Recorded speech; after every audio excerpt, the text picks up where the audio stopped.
The Second Amendment, from the day it was passed, limited the type of people who could own a gun. Once again, Biden is correct. Back then, there were certain types of people who couldn't own guns. It was called non-white people. President Biden did a press conference today where he said something along the lines of, "You need an F-15," and I would agree. We should have some F-15s, but let's talk about that a little bit later. Today we're going to be responding to some of the things that Biden said in his press conference, where they tend to try to blame guns for the problem and ignore the real socioeconomic problems in most of the big cities. So let's watch a few clips. We're going to respond as we go through and just kind of, we'll have a laugh here or there. If you like this video, make sure you drop a like. If anything that I say makes you laugh, if anything that Biden says confuses you, go ahead and drop a like. We just met, as I said, with a bipartisan group of mayors, law enforcement, and community leaders. I got to stop right there because what's all this about, all cops are pro-gun or every cop that I know is pro-gun? The problem is that unfortunately many people at the brass level and many people that are just normal street cops, they will be the ones that will enforce gun control and they will be the ones that the union speaks for.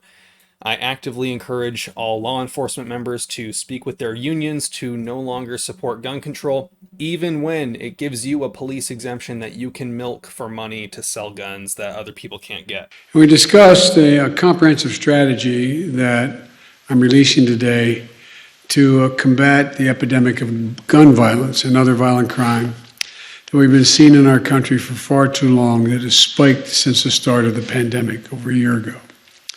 So remember back, in last year, and all the liberal gun owners said, "Oh, don't worry, Biden's going to be so focused on all these other things like poverty, eliminating student debt, opening up the border. Biden's got so many things on his plate, he's not going to be focused on guns." The fuck happened to that? Oh, that was always a lie? Oh, you could have just admitted that you wanted to vote for the guy that was anti-gun for other reasons? Cool, yeah, let's just not lie about it in the future. How about that? I've been at this a long time, and there are things we know that work that reduce gun violence and violent crime, and things that we don't know about. But things we know about, background checks for purchasing a firearm are important. Well, they claim to think that background checks are important, but the problem is with that is the only way for background checks to truly work at this point nationwide would be for a national registry of every single firearm, because in many states it is not required that you go through a gun store to actually facilitate a transfer of a firearm, meaning that there are millions and millions and millions of firearms which have no record of last ownership.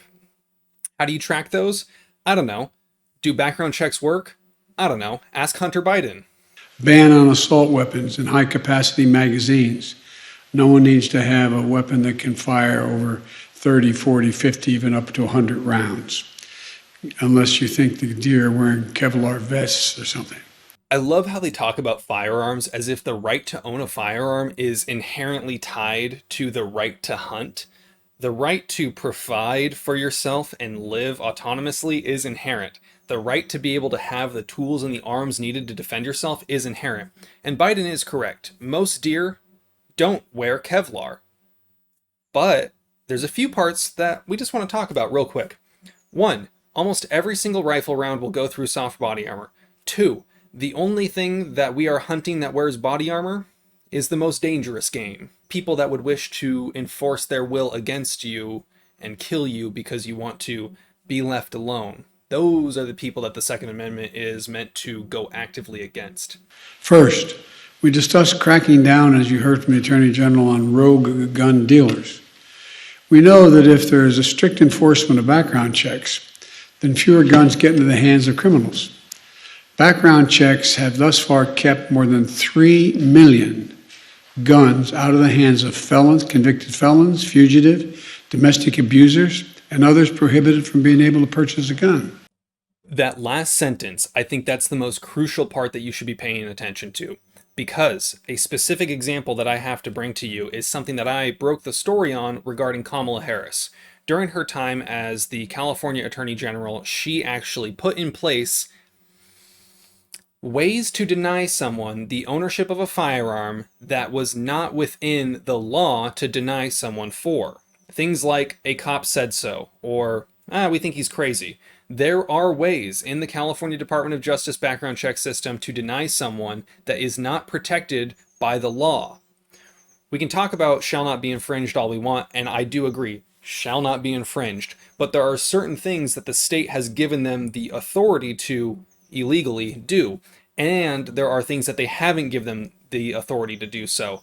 The state of California, which Kamala Harris signed off on, gave the Department of Justice the ability to deny people who should not have been denied in the first place. So when they start talking about background checks being effective, first of all, how many of them are false denials? And secondly, are all of those actually truly in line with the law?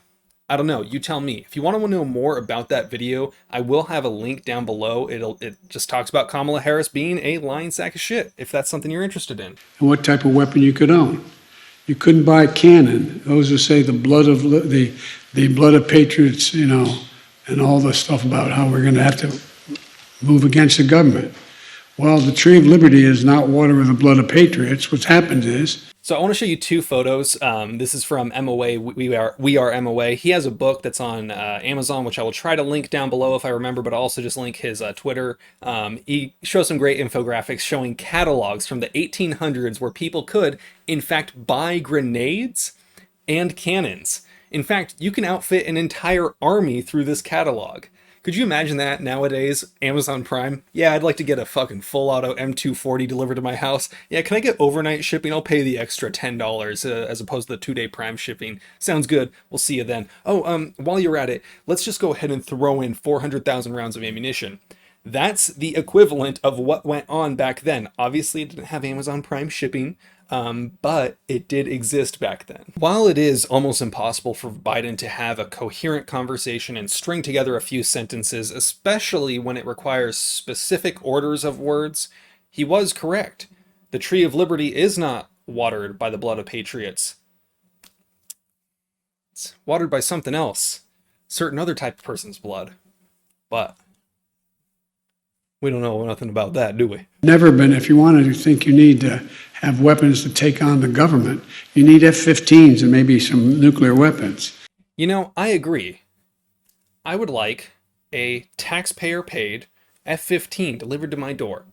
Go ahead and give me a couple nukes while you're at it. This whole idea about we need F-15s to fight the government, what the fuck happened in Vietnam and the Middle East for the past fucking forever? Like, do they ignore the fact that we lost several wars to farmers?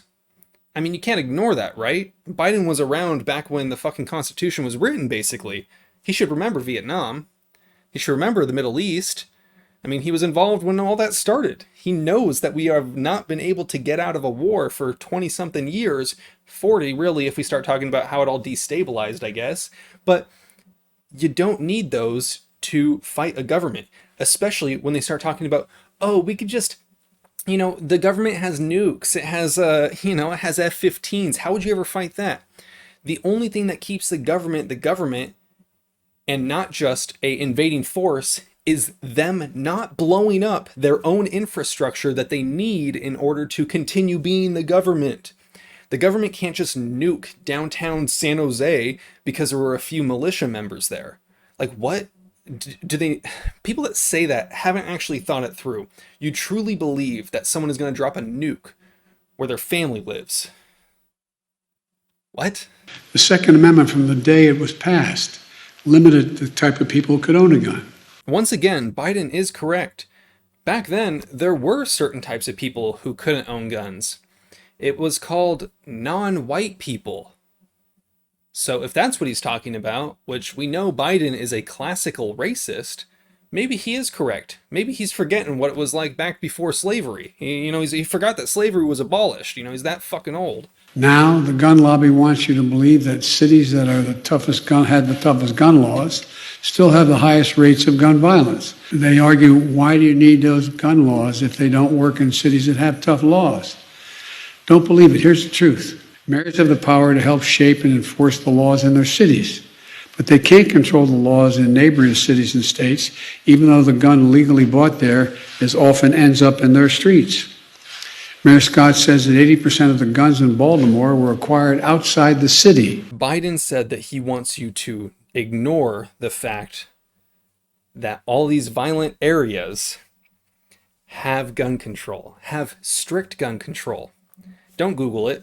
Don't worry about it. That's not true. It's all because it's trafficked there.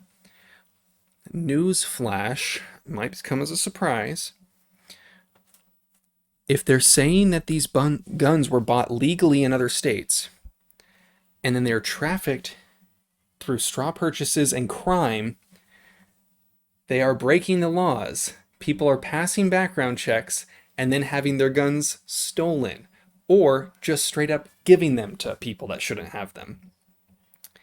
It's almost like the gun laws don't work, and they don't want you to think about the fact that gun laws don't work.